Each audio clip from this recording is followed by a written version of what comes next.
Hari Om, Namaskar. In respect of emotional connect, I had already given one video, and now in that video below I find one comment written by Shravanti Mangipudi.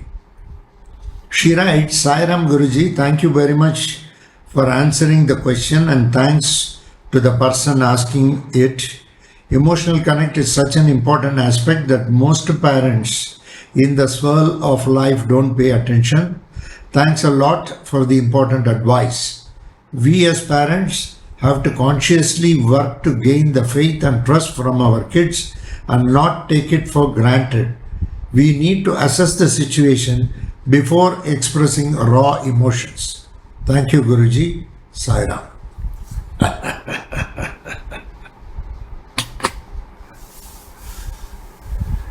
Here, two important points she says. Shravanti has given two important points. One is not taking the kids for granted. And the second aspect is not to exhibit raw emotions. Not to take kids for granted. That's very good. That's very beautiful. Kids are growing every day, and the impact of the outside society is more than all your impact as a family. As a family, whatever impact you have got on the kid is far, far less than the impact the kid is going to have with its friends, with its society in the school, with teachers, with peers, with neighbors, with strangers. So that impact is going to be very, very high because they are spending more time outside during the daytime and hardly we get time with them. So under such circumstances, taking the kid for granted that it is my child, everything will be all right because I am from a good family. I have taught them very good culture when they were young. No.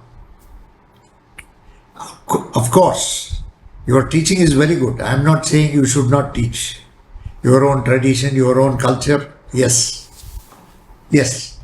But taking it for granted that that is going to ever remain with the kid will land you in problem. Because this world is always changed. Everything keeps changing. Nothing remains same.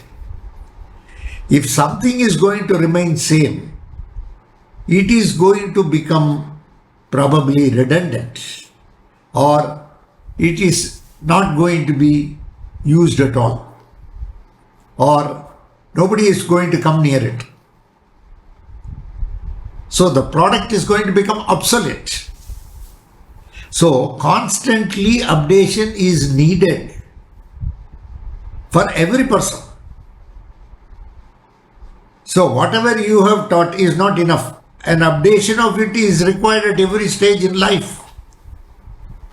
Just teaching some moral science and a little bit of Upanishad when they were young is not enough. There we take it for granted. So how are we going to not spoil the creativity of the kid, individuality of the kid, and at the same time putting into the mind of the kid certain valuable things as far as our culture and tradition is concerned or moral principles are concerned? How are you going to balance this? Only shows how intelligent you are. It cannot be taught. Can it be taught to you? No, it cannot be taught. I can just guide you. This is one of the ways. Okay. That is there. So taking the kid for granted, the kid is very intelligent. He is very excellent. He talks so much about mathematics, social science. He talks so much about society. He talks so much on economics, on engineering, technology, medicine. Whatever field it is. That doesn't mean that the kid has grown holistically or totally. Still, there will be some areas where he will be lacking, which may be very, very important for life. Life is not merely going to office earning money or running a business earning money. That is not life. Life is a lot of things are there. How well he is going to blend himself with various aspects of life. That blending must be there. When you have coffee, with coffee there will be a little bit of chicory. Or there may be two varieties. You will have pea-berry, you will have A. So you must know how to mix it in proper proportion. Okay. So that the coffee tastes very nice. Its fragrance is very good. So how you blend it? So a kid has to be blended with so many aspects in life. So you can't take the kid for granted. Most of the time we take the kid for granted. Once he is very good in the school, he has got very good marks, he is excellent. That's all. As far as we are concerned, we don't go beyond that. Whether this kid is going to be useful to everybody or not. Whether this kid is going to lead a normal life. I am not asking children to lead a paranormal life. Just a very normal life. Can they lead a very normal life? By blending themselves very well with the family. Tomorrow when he gets married, he must blend well with his wife. Or the girl should after marriage should blend well with the husband. That blending should take place very well. And they should live a joyous life. Not a life where they still keep going, doing things, not understanding each other, not leading an amicable life. They may be experts, they may be doctorates. Who needs all such doctorates? If they wanted a professional life, what they should do is they should not go in for marriage, commitment, all these things. And they must go and they must do research. They must lead a professional life. They will contribute a lot to the country. There are a lot of people who are not married. Okay, because they are committed. They are already wedded to their profession. I am not talking about them. Okay. For a person to lead a normal life, they are leading a paranormal life, an extraordinary life. To lead an ordinary life, a normal life, one should know to blend with various aspects of life. The parents should not take the kids for granted. This I agree with Shravanti. Next point, very important point, raw emotions. There may be some raw emotions. When raw emotions come, please remember, the mind is guiding it, not the heart. If the heart is going to guide it, the emotion will be channelized into something very beautiful, and we will know how to handle. Even when the mind, the devil in the mind, directs you to be a little bit aggressive towards your child, to exhibit your raw emotions as it is, the heart will come into rescue. The heart will say, this is not the way to behave. Don't go by what mind says. He is your son, he is your daughter. Please, just go slow. This may affect you in the long run. It may fire back on you. You are not going to feel happy. So the heart will say, heart has to say that. Otherwise, the devil in the mind will lead to exhibiting raw emotions. Sometimes people get very wild because the kid is not studying, or the kid is doing something else during exams. These are all very normal things. Yes, I appreciate. As parents, you will have real concern because tomorrow the kid has to earn, go to all these things. Yes, they are all is there. But that doesn't mean every kid is designed very beautifully in a very unique way by the Lord.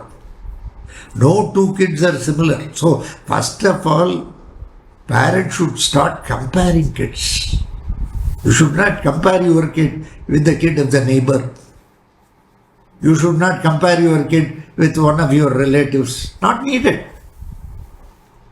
If your neighbor is going to criticize or your relative is going to criticize about your child, you should simply tell them, please mind your own business. Don't come into this. You don't need such relationships. You must come to the protection of the child. Okay. The child may have something very unique which the neighbor or the relative's child may not be having. Have you understood? It will be there.